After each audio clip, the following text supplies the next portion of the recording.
Kembali di Kompas Siang, saudara, sejak dibuka kembali pada Jumat kemarin, antrean truk sampah terlihat menuju zona darurat TPA Sarimukti. Sampah berasal dari Kabupaten Bandung, Kabupaten Bandung Barat, dan Bandung Raya. Zona darurat sampah seluas 2 hektar diperuntukkan bagi pembuangan sampah selama masa darurat kebakaran TPA Sarimukti.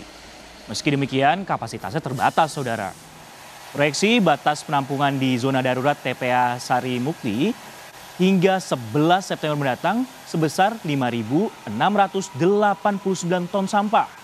Sementara itu, hingga saat ini petugas juga masih terus berjibaku memadamkan titik api di TPA Sarimukti.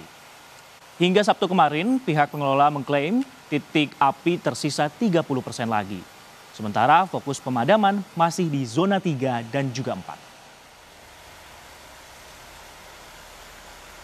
Sudah bersiap jurnalis Kompas TV Vida Alatas di TPA Sarimukti di sana. Vida, selamat siang. Hingga hari ini sudah masuk hari ke-15. Apakah titik api ini masih ada? Apa kemudian kendalanya, Vida? Selamat siang Sisko dan juga saudara. Betul, ini sudah masuk ke hari 15 dan untuk titik api ini memang masih belum seluruhnya dipadamkan. Tapi kalau dibandingkan dengan hari-hari sebelumnya, Sisko dan juga saudara, di hari ke-15 ini atau sampai hari ke-14 kemarin ini paling tidak sudah 70% titik api ini bisa dijinakkan atau dikuasai. Artinya masih ada 30% lagi titik api yang memang harus betul-betul dipadamkan oleh seluruh petugas yang kemudian hari ini berjibaku untuk memadamkan titik api. Dan fokus keberadaan titik api ini memang didominasi di zona 2 dan juga 3. Dimana kalau untuk di zona 1 ini, Francisco dan juga saudara, ini sudah bisa dikatakan 100%.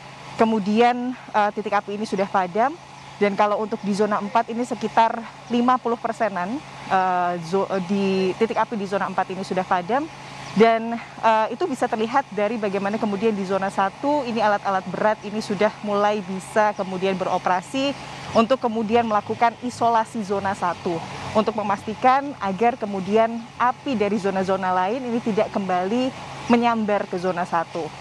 Yang dilakukan oleh petugas dengan alat-alat berat ini adalah mengisolasi dengan kemudian menumpuk zona 1 atau menimbun zona 1 dengan lumpur atau sampah atau tanah, Sisko dan juga saudara, atau ini biasanya juga disebut dengan sedimentasi.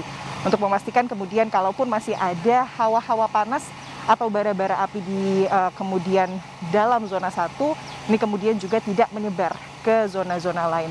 Selain itu, Sisko dan juga saudara, yang terus dilakukan atau masih terus dilakukan ini adalah pemadaman dengan waterbombing.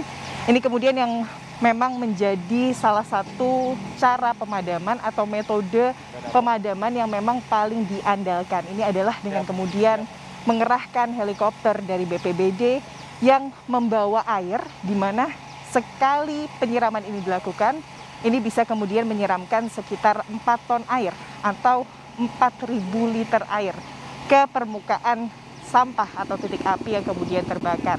Dan dalam 1 jam ini kemudian waterbombing ini bisa dilakukan atau penyiraman air ini bisa dilakukan hingga 20 kali, di mana lalu lintas dari helikopter BPBD atau BNPB ini kemudian mengambil air dari Waduk Cirata yang lokasinya memang tidak jauh dari TPA Sarimukti. Dan selain itu, Sisko dan juga saudara, selain dari waterbombing lalu juga sedimentasi yang dilakukan oleh petugas, dari petugas damkar ini juga masih terus melakukan pemadaman, namun berbeda dengan pada saat waktu-waktu krusial kemarin saat awal mula kebakaran, di mana petugas pemadam kebakaran ini harus berjibaku bahkan sampai 24 jam untuk kemudian menjinakkan api. Maka sekarang petugas damkar ini hanya kemudian melakukan pemadaman di siang hingga ke sore hari. Francisco.